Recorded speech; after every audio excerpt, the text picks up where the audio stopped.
Hello everyone, welcome back to my channel Sumi style. আশা করি সবাই খুব ভালো আছো, আমিও খুব ভালো আছি। চলে এসেছি নতুন একটা ভিডিও নিয়ে। তো অনেকদিন তোমাদের সাথে কোনো লং ভিডিও শেয়ার করা হয় না, তো ভাবলাম যখন রথের মেলায় যাচ্ছি তো আমি তোমাদের সাথে শেয়ার করি। পাড়ার মেলায় আমি তোমাদের সাথে শেয়ার করা হয়নি, পাড়ার মেলাটা বড় করে ব্লগ তেমনভাবে যাওয়াও হয়নি অ্যাকচুয়ালি এবছর। আর মুকুন্দপুরের রথের মেলাটা বেশ বড় করে হয়, অনেকেই হয়তো জানো, যারা থাকো তারা তো জানোই। আর গত বছরের মেলা আমি ঠিক জানি না, সেটা আপনাদের সাথে প্রথমেই শেয়ার করছি মন্দির এবং রথ, তারপরে পুরো মেলাটা ঘুরিয়ে দেখাবো। তো চলো ভিডিওটা দেখতে থাকো।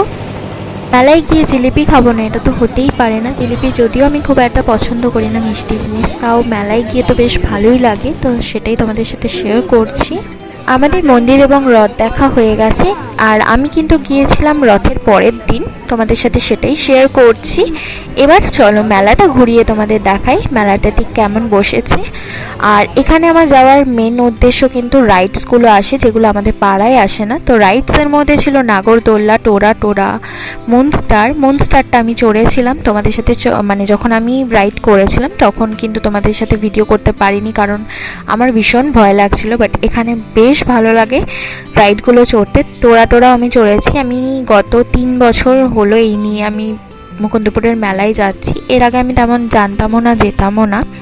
3 বছর হচ্ছে আমি মুকুন্দপুরের মেলাটা জানি বা চিনি। আর কত বছর ধরে এই মেলাটা হচ্ছে আমি ঠিক বলতে পারবো না প্রপার, তবে আমি ইউটিউবে একটা ভিডিও দেখলাম যেটা 43 বছর ধরে নাকি পুরনো মেলা। তো একটা ঐতিহ্য তো আছেই মেলাতে, বেশ ভালো লাগে মুকুন্দপুরের মেলা। যারা কাছে পিঠে থাকো মুকুন্দপুরে তারা অবশ্যই একবার ঘুরে এসো, আর যারা ওখানকার বাসিন্দা তারা অবশ্যই যাও, প্রচণ্ড ভিড়ও হয় জানো। মেলায় কিন্তু অনেক রকমেরই খাবার ছিল, তো আমি এই চিকেন স্যাটেটা নিয়েছিলাম যেটার প্রাইস ছিল 80 রুপিস। আর এই দোকানের খাবারগুলো খেতে মোটামুটি ভালো, খুব একটা খারাপ না, খুব যে ভালো তাও না। তবে আমি বলবো মোমোটা তোমরা ট্রাই একদমই করো না, কারণ মোমোটা একদম ভালো হয় না। আর আমি আগের বছরেও তোমাদের সাথে মুকুন্দপুরের মেলা শেয়ার করেছিলাম। এখন তোমরা যে ব্যাগের দোকানটা দেখতে পাচ্ছ, আমি সেখান থেকেই ব্যাগ নিয়েছি, 4টে ব্যাগ নিয়েছি। সবের প্রাইস কিন্তু 100 করে, যেটা আমি তোমাদের সাথে শেষে শেয়ার করে দেবো যে কি কি কিনেছি আমি। তার মধ্যেই তোমরা দেখতে পেয়ে যাবে ব্যাগগুলো। ব্যাগের কোয়ালিটি কিন্তু বেশ ভালো ছিল, 100 টাকার মধ্যে খুবই ভালো কোয়ালিটি। আর তোমরা চাইলে এখান থেকে নিতে পারো। প্রচুর ওখানে দোকান ছিল যেখানে 100 টাকা করেই প্রত্যেকটা ব্যাগ। আর ওই ব্যাগের দোকানের পাশেই ছিল 30 টাকার বিভিন্ন জিনিস যেগুলো অ্যাক্সেসরিজ হয়, আর ভীষণই কম প্রাইস ছিল, ভালো লাগছিল। বেশ ঘুরে ঘুরে দেখছিলাম, তোমাদের সাথেও শেয়ার করছিলাম। তারপরেই চলে এসেছি সানগ্লাসের দোকানে। তার আগেই ঠাকুরের মূর্তির একটা দোকান ছিল, যেই দোকানটা ওখানেই বসে প্রত্যেক বছর। ঠাকুরগুলো এত সুন্দর দেখতে লাগছিল, মনে হচ্ছে সব নিয়ে নিই। প্রাইসগুলো মিনিমাম তোমাদের কমও আছে বেশিও আছে, তোমাদের একটু দেখে নিতে হবে, কিন্তু খুব সুন্দর সুন্দর ছিল। আর মেলায় কিন্তু সানগ্লাসের কালেকশনও খুবই ভালো ছিল। আমি ওখান থেকে একটা সানগ্লাসও নিয়েছি, যেটা তোমাদের শেয়ার করতে ভুলে গেছি ভিডিওর মধ্যে। মেলায় কিন্তু বিভিন্ন জুয়েলারি, অ্যাক্সেসরিজ, বিভিন্ন ধরনের জিনিসপত্রের সাথে সাথে আচার কিন্তু পাওয়া যায়। আচার, পাঁপড়, এগুলো কিন্তু একদমই মিস করা যায় না মেলার, ভীষণ ভালো লাগে ওগুলো। আর আমি এখান থেকে একটা আমশি কিনেছিলাম, যেটা অনেক ছোটোবেলায় খেতাম, এখন তেমন খাওয়া হয়ও না, তো হঠাৎ ইচ্ছা হলো তাই কিনলাম, যেটাও তোমাদের সাথে ভিডিওতে শেয়ার করতে ভুলে গেছি। মেলায় এত সুন্দর সুন্দর ইয়াররিংস থাকে যে দেখে মনে হয় সব কিনে নিই, কিন্তু আমার কাছে এত ইয়াররিংস হয়ে গেছে। আর আমি আগে ইয়াররিংস সেলও করতাম, তো আমার কাছে প্রচুর পরিমাণে, তাই আমি একটা জাস্ট ছোট্ট একটা হুপস নিয়েছি, সেটা তোমাদের সাথে শেয়ার করে দিয়েছি। আর এই মেলায় কিন্তু ফোন কভারসও বিক্রি হচ্ছিল। তো আমার এমনি নর্মাল আমি গড়িয়াহাট থেকে কিনি বলে তোমাদের সাথে শেয়ারও করেছিলাম। ওই দোকানটা একদিন তোমাদের শেয়ার করে দেবো, দোকানটা থেকে আমি যেখান থেকে কিনি। দোকানটায় কিন্তু খুব কম প্রাইসে তোমরা ফোন কভার পেয়ে যাবে।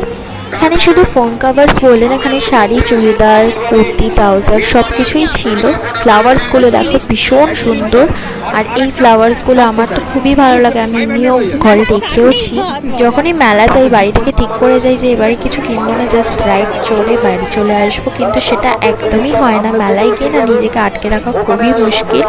তো আমি তো ভীষণ শপিং করি, আমার মতো কে কে আছে অবশ্যই কমেন্টস করে জানিও। এরপর বাড়ি ফিরছিলাম, ফেরার পথে দুধারেই কিন্তু রাস্তার মধ্যেও বসেছে মেলার বিভিন্ন জিনিসপত্র। তো ওখানে কিন্তু প্রাইসগুলো একটু কম থাকে যারা ভিতর দিকে বসে তাদের থেকে।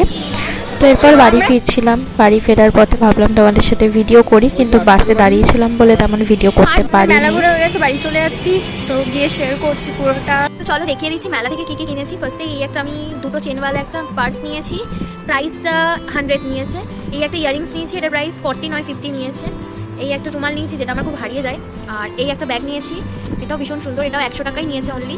গড়িয়াটাও এই ব্যাগগুলো 100ই নেয়। আর এখানে আইসক্রিম বোল নিয়েছি, তোমাদের সাথে ভিডিও শেয়ার করতে লাগে, তো এই আইসক্রিম বোলগুলো 60 করে নিয়েছে। আর মায়ের জন্য একটা ব্যাগ নেওয়া হয়েছে, তো এটারও প্রাইস কিন্তু 100। অনেক এই যাবতীয় কেনা হয়েছে, তো আর কিছু কিনিনি তেমন, যেগুলো দরকার ছিল ওগুলোই নিয়ে। যদি ভিডিওটা ভালো লেগে থাকে অবশ্যই লাইক শেয়ার কমেন্টস করতে বলুন। আমার চ্যানেল নতুন হলে চ্যানেলটিকে সাবস্ক্রাইব করে পাশে থাকা বেল আইকনটা অবশ্যই প্রেস করে দিও। Thanks for watching my